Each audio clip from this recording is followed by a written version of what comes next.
کتنی بڑی ذات ہے اللہ، اس نے ہمیں کتنا کچھ دیا، اور وقت بہت قریب ہے. آخرت جنت آخرت کی زندگی، اصل زندگی، اور وقت بہت تھوڑا ہے ہمارے فیصلے کا. ہمیں لمبا وقت نہیں دیا یہاں پر. ازیفت قرآن میں ہمیشہ بتاتے ہیں وقت بہت تھوڑا ہے، 1 منٹ بھی فالتو نہیں ہے. ازیفت الازفہ، بہت قریب آ گیا. قریب کا لفظ دو دفعہ اس میں اللہ نے بولا. ازیفت الازفہ وانذرهم یوم الازفۃ اذ القلوب لدى الحناجر کاظمین. اس قریب آئے ہوئے دن سے ان کو ڈراؤ نہ. اقترب للناس حسابهم وهم في غفلة معرضون. حساب کا وقت قریب آ گیا اور یہ غفلت میں پڑے ہوئے ہیں. جب یہ آیتیں نازل ہوئی تھی وہ مکے کے قریش گھروں میں دبک گئے تھے. اللہ کا قرآن اس لیے قریب آ گیا. وَلْتَنْظُرْ نَفْسٌ مَا قَدَّمَتْ لِغَدٍ. ہر آدمی دیکھ لے اس نے کل کے لیے کیا تیاری کی ہے. کل کا دن ہے. اس لیے سور پھونکنے والا فرشتہ سور پکڑ کر کھڑا ہے. حکم ہو تو 1 سیکنڈ بھی تاخیر نہ کروں. 10 محرم کا دن ہوگا جس دن وہ سور پھونکنا شروع کرے گا. محرم چل رہا ہے نا، 10 محرم کا روزہ رکھو تو 1 سال کے گناہ معاف ہوتے ہیں. 10 محرم کی فضیلت تو پہلے سے تھی. 10 محرم کو اللہ نے دنیا بنائی. 10 محرم کو قیامت آئے گی. 10 محرم کو موسیٰ علیہ السلام کو فرعون سے نجات ملی ان کی قوم کو. 10 محرم کو بہت سارے واقعات پیش آئے. تو اس لیے 10 محرم کا دن ہوگا جس دن اسرافیل سور پھونکنا شروع کریں گے. اور شروع میں تو آہستہ آواز ہوگی، پھر وہ آواز اور زور سے ہوتی جائے گی. پوری دنیا میں ہر ایک وہ آواز سن رہا ہے. لوگ اپنے اپنے کاموں میں لگے ہوں گے.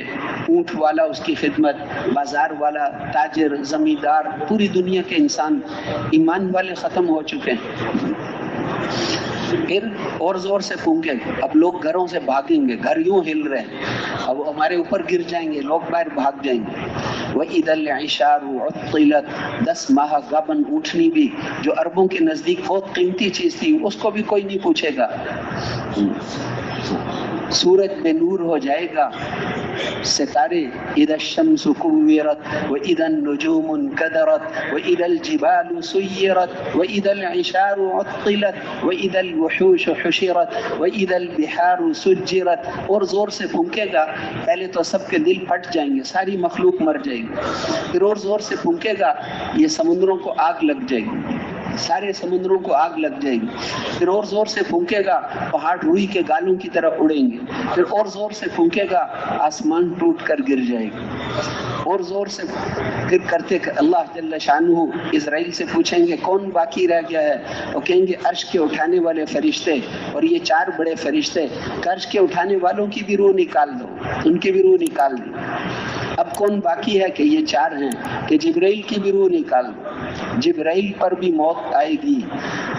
جبرائیل علیہ السلام پر بھی موت آئے گی کہ جو بھی میرے عرش کے نیچے ہے اسے تو ضرور مرنا ہے. جبرائیل کی بھی روح نکال دو، اسرافیل کی بھی روح نکال دو، میکائیل کی بھی روح نکال دو. کون باقی رہ گیا؟ تو وہ اسرائیل. بہت کام کا اللہ آپ ہیں یا یہ بندہ ہے. ساروں کی روحیں تو اسرائیل نے نکالی، کسی اور اسرائیل کی ضرورت نہیں. کہیں گے مر جا، وہ بھی مر جائے گی. پھر فرمائیں گے لمن الملک اليوم. آج کس کی بادشاہت ہے؟ تو کوئی جواب نہیں ہوگا سوائے اس کے کہ للہ الواحد القہار. ایک اللہ کی بادشاہت ہے جو بڑا زبردست ہے. میرا کوئی شریک ہے تو آئے، کوئی بھی نہیں. اب اللہ جل شانہ ساری دنیا ختم ہوگی، پھر ان کو زندہ کریں، دوبارہ زندہ کریں. ساری دنیا کے ڈاکٹر، ساری دنیا کے بادشاہ ایک مردے کو بھی زندہ نہیں کر سکتے. اور وہ وہ کتنی قدرت والے ہیں. قل ان الاولین والآخرین لمجموعون الی میقات یوم معلوم. تمہارے اگلے اور تمہارے پچھلے یہ سب میدان محشر میں جمع ہوں گے. جس بچے کو ماں نے جنم دیا تھا اس کو میدان محشر میں ہم لے کر آئیں گے، چاہے دنیا میں اس کی لاش ہی نہ ملی ہو، سمندر میں ڈوب گیا، ایٹم بم مارا تھا، ان کی لاشیں ہی پگھل گئی، ملی ہی نہیں، ہڈیاں ہی تحلیل ہو گئیں، ان کو بھی ہم لے کر آئیں گے، اسی جسم کو اٹھائیں گے. بلا قادرین علی ان نسوی بنانا، انگلیوں کے پورے کی لکیریں بھی تبدیل نہیں ہوں گی، اسی جسم کو ہم دوبارہ زندہ کریں. وہ مکے والے کہتے تھے کہ جب ہم ہڈیاں ہو جائیں گے اور مٹی بن جائیں گے پھر دوبارہ کیسے اٹھائے جائیں گے؟ تو ان کے جواب میں اللہ نے فرمایا قل کونوا حجارۃ او حدیدا، ہڈی کو زندہ کرنا تو آسان ہے، تم پتھر بن جاؤ، لوہے کے بن جاؤ، یا کوئی ایسی چیز بن جاؤ جس کا زندہ کرنا تمہارے خیال میں لوہے سے بھی مشکل ہو، ہم اس کو بھی زندہ کر دیں. ہر چیز کو زندہ کریں، ہر چیز کو زندہ کریں. وہ ایک سردار ہڈی لے کر آیا حضور کے پاس، پرانی ہڈی، اور اس کو یوں رگڑا، پھونک مار دی، اس کو کون زندہ کرے گا؟ تو اللہ نے سورہ یاسین میں اس کا جواب اولم یر الانسان انا خلقناہ من نطفۃ فاذا هو خصیم مبین. دیکھو جی یہ آدمی ہمارے لیے مثالیں بیان کرتا ہے، ایک قطرے سے ہم نے اس کو پیدا کر دیا، اب ہمارا مقابلہ کرتا ہے. ضرب لنا مثلا ونسی خلقہ، مثالیں پیش کرتا ہے، اپنی پیدائش کو بھول گیا، کہاں سے پیدا کیا تھا اس کو. قال من یحیی العظام وہی رمیم، ان بوسیدہ ہڈیوں کو کون زندہ کرے گا؟ قل یحییھا الذی انشأھا اول مرہ، آپ فرما دیجئے نا اس کو وہی زندہ کرے گا جس نے پہلی دفعہ پیدا کیا تھا. وہ ہر طرح کے پیدا کرنے کو جانتے ہیں. سب کو ہم زندہ کریں گے، کوئی بھی نہیں بچے گا، سب کو لے کر آئیں گے. قل ان الاولین والآخرین لمجموعون الی میقات یوم معلوم، تمہارے اگلے اور تمہارے پچھلے یہ سب میدان محشر میں جمع ہوں گے. اللہ فرمائیں گے جمعناکم والاولین، آدم علیہ السلام سے لے کر آخری انسان تک سب ہو. پہلا جملہ یہ کہیں گے تم سب مل کر میرے خلاف کچھ کر سکتے ہو تو کرو. فَإِن كَانَ لَكُمْ كَيْدٌ فَكِيدُونِي، ہل بھی نہیں سکتے. نبی بھی کہیں گے اللہ معاف کر دے، اللہ معافی، اللہ معافی، اللہ معافی.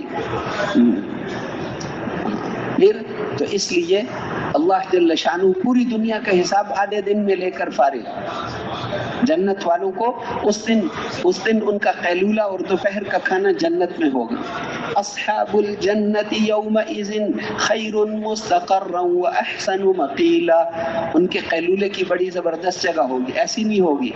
جنت کی ایک بالشت کی قیمت ساری دنیا کے خزانے نہیں دے سکتے. جنت کے اندر ایک بالشت کی قیمت ساری دنیا کے خزانے نہیں دے سکتے. اس کے لیے کوشش کرو، اللہ فرماتے ہیں مقابلے کرو، آپس میں مقابلہ کرو. دنیا کی چیز، دنیا کا ذکر جب آتا ہے قرآن میں تو اللہ جل شانہ فرماتے ہیں اچھا چلو تھوڑا بہت کر لو. فامشوا فی مناکبہم وکلوا من رزقہ، تھوڑا بہت کر لو. لیکن جب ایمان اور اعمال کا ذکر آتا ہے تو وہاں بہت زور لگاتے ہیں، اللہ زور لگاتے ہیں.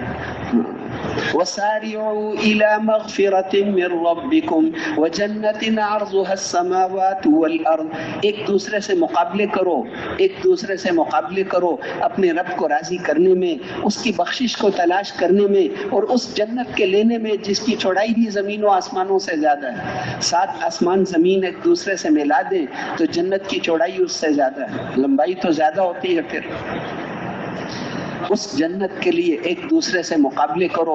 سابقوا الى مغفرة من ربكم وسارعوا الى مغفرة من ربكم، ایک دوسرے سے مقابلے کرو، ریس لگاؤ، مقابلہ کرو. دنیا میں مقابلے کرنا، اس نے 8 مرلے کا گھر بنایا میں 10 مرلے کا بناؤں، یہ تو بے وقوفی ہے، اس سے اللہ ناراض ہوتے ہیں. دین میں مقابلے کرو، اعمال میں مقابلے کرو. وہ 1 پارہ پڑھتا ہے میں 3 پارے پڑھوں. وہ 2 بجے اٹھتا ہے تہجد میں پونے 2 بجے اٹھوں، وہ آدھا گھنٹہ دعا کرتا ہے میں پونا گھنٹہ کروں۔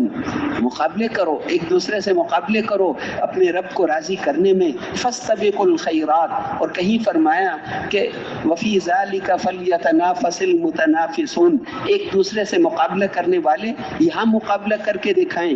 لمثل ھذا فلیعمل العاملون، محنت کرنے والے یہاں اپنی محنت کے جوہر دکھائیں، یہاں پر اپنی محنت کو دکھاؤ۔ تو اللہ جل شانہ نے ہمیں یہ تھوڑا سا وقت دیا ہے، بہت تھوڑی زندگی ہے۔ کل قیامت کو کل سے تعبیر، آپ حضور نے فرمایا کہ میں اور قیامت ایسے آئے ہیں اکٹھے، وقت نہیں ہے۔ معراج میں آپ تشریف لے گئے، وہاں ایک بڑھیا کو دیکھا، یہ کیا ہے؟ جبرائیل علیہ السلام نے کہا یہ دنیا ہے، اس کی زندگی اتنی باقی ہے جتنی ایک بڑھیا کی ہوتی۔ تو اس لیے قریب آخرت کی زندگی بہت قریب ہے، ان قریب ہم چلے قیامت کے دن اللہ ان سے پوچھیں گے، وہ سارا بتایا قرآن میں، کم لبثتم فی الارض عدد سنین، تم دنیا میں کتنے سال ٹھہرے تھے؟ تو وہ کہیں گے کہ اے اللہ سال کہاں ٹھہرے تھے، لبثنا یوما او بعض یوم، ایک دن تھا یا آدھا دن تھا، سال کہاں رہے تھے، ایک دن تھا یا آدھا دن تھا؟ تو اللہ فرمائیں گے کہ کاش کہ یہ بات تم وہی سمجھ جاتے، اتنی تھوڑی زندگی کے لیے تم نے اللہ کو ناراض کر دیا۔ بئس ما اتجرتم، بہت بری تجارت کر کے آئے ہو، اب چکھو گے۔ وہاں پھر ہم معافی تلافی نہیں سنیں گے، وہاں معذرت، کسی کی معذرت نہیں سنیں گے، وہ معذرت کی جگہ نہیں ہے، وہاں کوئی اور باتیں ہوں گی۔ جو کچھ کرنا مرنے سے پہلے کر لو، اس کی تیاری کے لیے بھیجا ہے، آخرت کی تیاری کے لیے بھیجا ہے، ہمیں یہاں رہنے کے لیے نہیں بھیجا۔ یہ تو سفر میں ہے، امتحان میں ہے۔ ایک آدمی ریلوے اسٹیشن کو اسے جانا شروع کر دے، وہ تو جب گاڑی آئے گی تو تمہیں چلے جانا ہے، بے وقوف آدمی ہے، یہاں رہنا ہی نہیں، جہاں رہنا ہی نہیں وہاں سے دل لگا رہا ہے۔ جیسے باہر ملک جاتے ہیں تو وہاں پر جو ہے وہ آدمی باہر ملک میں تھوڑا بہت کھاتا ہے، زیادہ نہیں، سستی جگہ میں رہ کر گزارا کرتا ہے کہ پیچھے پیسے بھیجوں، جہاں میرا گھر ہے وہاں گھر بنے گا۔ تو آخرت، اصل تو گھر آخرت میں ہے، اصل زندگی آخرت کی ہے۔ یہ دنیا کی مثال تو صرف خواب کی طرح خواب ہے۔ احلام نوم او کظل زائل ان اللبیب بمثلها لا یخدع، عقل مند آدمی خوابوں سے دھوکے میں نہیں پڑتا۔ دنیا کی مثال تو ایسے ہے جیسے ایک آدمی جیل میں تھا، اس کو پھانسی کی سزا ہو گئی ہے، اب لیکن خواب میں اس نے دیکھا کہ حکم بدل گیا ہے، مجھے ملک کا بادشاہ بنا دیا ہے، عورتیں ہیں، سامان ہے، پھل ہے، گاڑیاں ہیں، چیزیں ہیں، نعمتیں ہیں، ماننے والے غلام ہیں۔ آنکھ کھلی تو اس کو کہا چلو تمہیں پھانسی کا وقت آ گیا ہے، تو اسے کیا خوشی ہوگی؟ خواب تھا۔ یہ دنیا خواب ہے، اس کے لیے اس کی قیمت مچھر کے پر جتنی بھی نہیں ہے اللہ کے ہاں۔ یہ حقائق ہیں، قرآن میں فرمایا، یہ ہم تمہیں باتیں نہیں بتا رہے، یہ حقائق ہیں، یہ پکی ٹھیکی باتیں ہیں۔ والسماء ذات الرجع والارض ذات الصدع انه لقول فصل وما هو بالهزل، یہ پکی ٹھیکی باتیں ہیں، یہ مذاق کی باتیں نہیں ہیں، ہم تمہارے ساتھ مذاق نہیں کر رہے، ایسے ہی ہوگا جیسے بتایا ہے، ایسے ہی ہونے والا ہے۔ ہر ایک کو اللہ کے سامنے پیش ہونا ہے، وہاں اللہ تمہاری شکلوں کو دیکھ کر فیصلے نہیں کرتے، باڈی کیسے بنائی ہے، تمہارے جسموں کو نہیں دیکھتے، تمہارے مالوں کو نہیں دیکھتے، تمہاری شکلوں کو نہیں دیکھتے، وہ تو تمہارے ایمان کو اور تمہارے اعمال کو، جسم سے نکلنے والے اعمال کو دیکھتے ہیں بس۔ حجۃ الوداع کے خطبے میں آپ نے صحابہ کرام کو فرمایا تھا، لاکھوں صحابہ، اس دن اللہ نے آپ کا معجزہ ظاہر کیا، فتحت اسماعنا، بغیر اسپیکر کے 2 میل دور والا بھی آپ کے بیان کو ویسے ہی سنتا تھا جیسے سامنے والا۔ اس دن آپ نے صحابہ کو فرمایا کہ تم سب ایک رب کے بندے ہو اور ایک باپ کی اولاد ہو، کسی کو کسی پر کوئی فضیلت نہیں بغیر اعمال کے۔ آپ نے ارشاد فرمایا کہ کسی گورے رنگ والے کو کسی کالے پر کوئی فضیلت نہیں، اور کسی کالے کو کسی گورے پر کوئی فضیلت نہیں، اور کسی گندمی رنگ والے کو کسی دوسرے پر کوئی فضیلت نہیں، اور کسی عربی کو کسی عجمی پر، اور کسی عجمی کو کسی عربی پر کوئی فضیلت نہیں۔ فضیلت تو تقوی والے کے لیے، فضیلت تو تقوی والے کے لیے۔ ان اکرمکم عند اللہ اتقاکم، تم میں سے زیادہ عزت والا وہ ہے جو اللہ سے زیادہ ڈرنے والا ہے۔ ان اول الناس بی یوم القیامت المتقون، حضور نے فرمایا قیامت کے دن میرے قریب متقی لوگ ہوں گے، میرے رشتہ دار نہیں، متقی لوگ میرے قریب، جو جتنا تقوی والا ہو، تقوی والے قریب ہوں گے۔ بلال حبشی وہ بڑے رنگ نہیں کچھ نہیں، لیکن ایمان اور اعمال کی وجہ سے۔ ابو لہب رشتہ دار ہے، بنو ہاشم عرب کا سب سے اونچا خاندان، رشتہ دار ہے، نسب بہت اونچا ہے، مال والا بھی ہے، لیکن تبت یدا ابی لہب وتب ما اغنى عنه ماله وما كسب سيصلى نارا ذات لہب، شعلوں والی آگ میں داخل ہو جائے گا۔ اس کی بیوی، اس کا بھی یہ حشر، وہ ساری باتیں، اس کی کوئی چیز کسی کام نہیں آئی۔